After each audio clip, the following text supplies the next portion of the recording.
एक बुजुर्ग और एक कौवे का हैरान कर देने वाला वाकया। प्यारे दोस्तों, अगर आप अपनी जिंदगी से खुश नहीं हैं और आपको लगता है कि दूसरे लोगों की जिंदगी आपकी जिंदगी से बहुत अच्छी है, आपको वो नहीं मिला जो दूसरे लोगों के पास है, तो एक बार आज की हमारी वीडियो को जरूर देखें। आज हम आपको एक कौवे का वाकया सुनाने वाले हैं। दोस्तों, एक कौवा था जो अपनी जिंदगी से खुश नहीं था। उसे ये तकलीफ थी कि मेरा रंग काला है, मैं खूबसूरत नहीं हूँ, मुझे कोई पसंद नहीं करता। एक दिन वो एक पेड़ पर बैठा रो रहा था। पेड़ के नीचे एक बुजुर्ग बैठे थे। उनके गाल पर कौवे के आंसू का एक कतरा गिरा। उन्होंने अपने सर को उठाकर ऊपर देखा तो देखा कि डाल पर बैठा हुआ एक कौवा रो रहा है। बुजुर्ग ने पूछा, क्या हुआ, क्यों रो रहे हो, तुम्हें क्या दुख है? कौवे ने कहा, रो नहीं तो क्या करूं, मेरी भी कोई जिंदगी है, मेरा रंग काला है, जिसके घर पर भी बैठूं काए काए करूं तो लोग मारकर उड़ा देते हैं, कितनी बुरी आवाज है मेरी, कोई मुझे प्यार नहीं करता, इस तरह जीने से तो बेहतर है कि मैं मर जाऊं। बुजुर्ग ने उसे समझाने की काफी कोशिश की कि इस तरह की बातें नहीं करते, हमें हर हाल में खुश रहना चाहिए। लेकिन बुजुर्ग की नसीहत का कौवे पर कोई असर नहीं हुआ। उसका रोना बंद नहीं हुआ। तो उन बुजुर्ग ने कहा, अच्छा रोना बंद करो और मुझे ये बताओ कि तुम क्या बनना चाहते हो। अगर जिंदगी में तुम्हें दोबारा मौका मिले तब तुम क्या बनना पसंद करोगे? किसकी जिंदगी तुम्हें अपनी जिंदगी से अच्छी लगती है, मुझे बताओ। कौवा ये सुनकर खुश हो गया और कहने लगा, अगर जिंदगी में मुझे दोबारा मौका मिले तो मैं हंस बनना पसंद करूंगा। क्या खूबसूरत रंग है। उस बुजुर्ग ने कहा, मेरी एक शर्त है, तुम पहले जाकर एक बार हंस से मुलाकात करके आओ और उससे पूछो कि वो क्या अपनी जिंदगी से खुश है। कौवे ने कहा, यह क्या बात है, आखिर वो अपनी जिंदगी से खुश क्यों नहीं होगा। इसके बाद कौवा भागा भागा खुशी खुशी हंस के पास गया। हंस एक तालाब में तैर रहा था। कौवा कहने लगा, हंस भाई, क्या खूबसूरत जिंदगी है तुम्हारी, कितना प्यारा दूध की तरह सफेद रंग है तुम्हारा, कितने आराम से पानी में तैरते हो तुम, लोग तुम्हें देखकर खुश होते हैं, तुमसे प्यार करते हैं, कितनी अच्छी जिंदगी है तुम्हारी, कितना खुश रहते होगे तुम। हंस ने नजर उठाकर उसकी तरफ देखा और उदास लहजे में बोला, किसने तुझसे कह दिया कि मैं खुश हूँ? मैं तो बिल्कुल भी खुश नहीं हूँ। सब परिंदों के इतने खूबसूरत खूबसूरत रंग हैं, मेरा भी कोई रंग है? दूर से तो पानी के अंदर मैं नजर भी नहीं आता हूँ, ये भी भला कोई रंग होता है? तुम तोते को देख लो, कितना खूबसूरत रंग है उसका, लाल, हरा, पीला, इतने प्यारे प्यारे रंग, इतनी प्यारी उसकी आवाज, वो तो बातें भी करता है, लोग उससे मोहब्बत करते हैं, लोग उसे अपने घरों में पालते हैं, मिट्ठू मिट्ठू बुलाते हैं, उसको अपने साथ रखते हैं। जिंदगी हो तो तोते की, काश मैं भी एक तोता होता। कौवा ये सारी बातें सुनकर बड़ा हैरान हुआ। कहने लगा, क्या तुम अपनी जिंदगी से खुश नहीं हो? हंस बोला, हरगिज नहीं, इसमें खुशी की क्या बात है, तोता तो मुझसे ज्यादा खुशनसीब है। अब कौवा वहां से उड़ा और तोते के पास पहुंचा।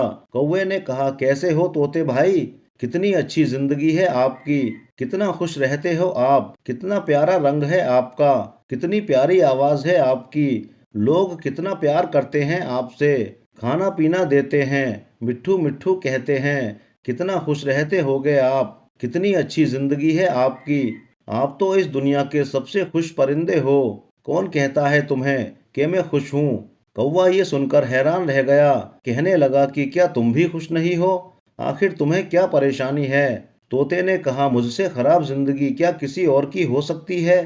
तुम अपने आप को देख लो, आजाद फिरते हो, जहां दिल चाहे उड़कर चले जाते हो, और एक मैं हूँ जिसे लोग पकड़ लेते हैं, मेरे पर काट देते हैं, मुझे छोटे से पिंजरे में कैद कर देते हैं, मैं लोगों से छुपता फिरता हूँ, मेरी जिंदगी तो सबसे ज्यादा खराब है, मैं तो इस जिंदगी से तंग आ चुका हूँ, अपनी मर्जी से ना तो जी सकता हूँ ना तो मर सकता हूँ, मुझसे तो कई गुना ज्यादा मोर अच्छा है, उसका रंग भी खूबसूरत है, लोग उसे देखकर खुश भी होते हैं, उससे प्यार भी करते हैं, और वो अपनी जिंदगी अपनी मर्जी के मुताबिक जीता है। अब कौवा सोच में पड़ गया, आखिर मैं क्या करूं? हंस भी खुश नहीं है, तोता भी खुश नहीं है, चलो एक बार जाकर मोर से भी मुलाकात कर लेता हूँ, देखता हूँ कि मोर क्या कहता है। अब कौवा मोर की तलाश में निकल पड़ा। आखिरकार ढूंढते ढूंढते एक चिड़ियाघर में मोर नजर आ गया। कितने सारे बच्चे और बड़े उसे देख रहे थे, उसके खूबसूरत परों की तस्वीरें खींच रहे थे। वो मोर के करीब गया और एक शाख पर जाकर बैठ गया और कहने लगा, मोर भाई, क्या जबरदस्त जिंदगी है तुम्हारी। हजारों लोग तुम्हें देखने के लिए आते हैं। कितने खूबसूरत पर हैं तुम्हारे। लोग उनके खुलने का इंतजार करते हैं, तस्वीरें खींचते हैं। क्या शान है तुम्हारी। कैसे शान से तुम अपने परों को खोलकर चलते हो। कितनी अच्छी जिंदगी है तुम्हारी। कितने खुश रहते होगे तुम। ये सुनकर मोर की आंखों में आंसू आ गए। वो कहने लगा, तुमसे ये किसने कह दिया कि मैं खुश हूँ। मैं भी कभी सोचता था कि मैं दुनिया का सबसे खूबसूरत परिंदा हूँ, लेकिन इसी खूबसूरती की वजह से मैं इस चिड़ियाघर में कैद हूँ। ये खूबसूरत पर ही मुझे तकलीफ पहुंचाते हैं। लोग इन्हें हासिल करने के लिए, अपने घरों में लगाने के लिए मेरे जिस्म से नोचते हैं और इससे मुझे तकलीफ होती है, दर्द होता है और मैं कुछ भी नहीं कर सकता। अपनी मर्जी से मैं जी भी नहीं सकता हूँ। कौवा हैरत से उसकी बातें सुन रहा था। कौवे ने मोर से पूछा कि तुम क्या चाहते हो, आखिर तुम क्या बनना चाहते हो। तो मोर बोला, मैं पूरे जू को देखता हूँ, सब जानवर से मिलता हूँ, सब परिंदों से मिला हूँ। सारे के सारे जानवर और सारे के सारे परिंदे यहाँ मौजूद हैं। सिर्फ एक परिंदा है जिसको कैद नहीं किया गया है, जो अब भी आजाद है और अपनी मर्जी से अपनी जिंदगी गुजार रहा है। मैं वही बनना चाहता हूँ।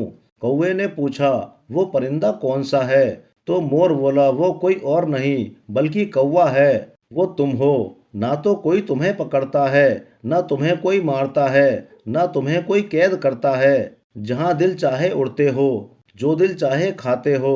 तुमसे बेहतर जिंदगी भला और किसकी हो सकती है। मोर की ये बातें सुनकर कौवे की हैरत की इंतहा ना रही। ऐसा तो उसने कभी सोचा भी नहीं था। वो वहां से उड़ा और बुजुर्ग के पास आ गया।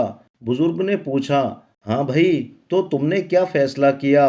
कौवे की आंखों में आंसू आ गए। उसने कहा, बाबा जी, मैं कौवा ही ठीक हूँ। मैं कौवा ही रहना चाहता हूँ। इतना कहकर वो वहां से उड़ गया। लेकिन आज की उसकी उड़ान ही अलग थी। वो अपने कौवा होने पर बड़ा खुश और मुतमईन था। दोस्तों, हमारी जिंदगी में भी हमारे दुखी होने की एक वजह ये भी होती है कि हम हर वक्त हर चीज में अपने आप को दूसरों से कंपेयर करते हैं और अपने आप को दूसरे लोगों से कमतर समझकर दुखी होते हैं। हमें दूसरों की जिंदगियां ही अच्छी लगती हैं, क्योंकि हम दूसरों की जिंदगी में वो देखते हैं जो हमारे पास नहीं है।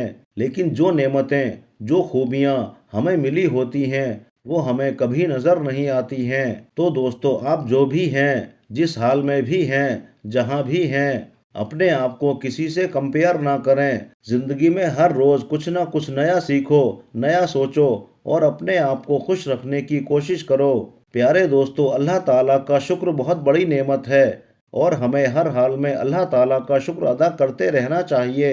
यकीनन जो अल्लाह की नेमतों पर अल्लाह का शुक्र अदा करता है, अल्लाह अपनी नेमतों में और बरकत अता फरमाता है। और जो अल्लाह की नेमतों को पाने के लिए अल्लाह का शुक्र अदा नहीं करता, अल्लाह उससे अपनी नेमतों को छीन लेता है। अल्लाह हमें और आपको सब्र शुक्र के साथ अपनी ज़िंदगी गुजारने की तौफीक अता फरमाए। आमीन या रब्बल आलमीन।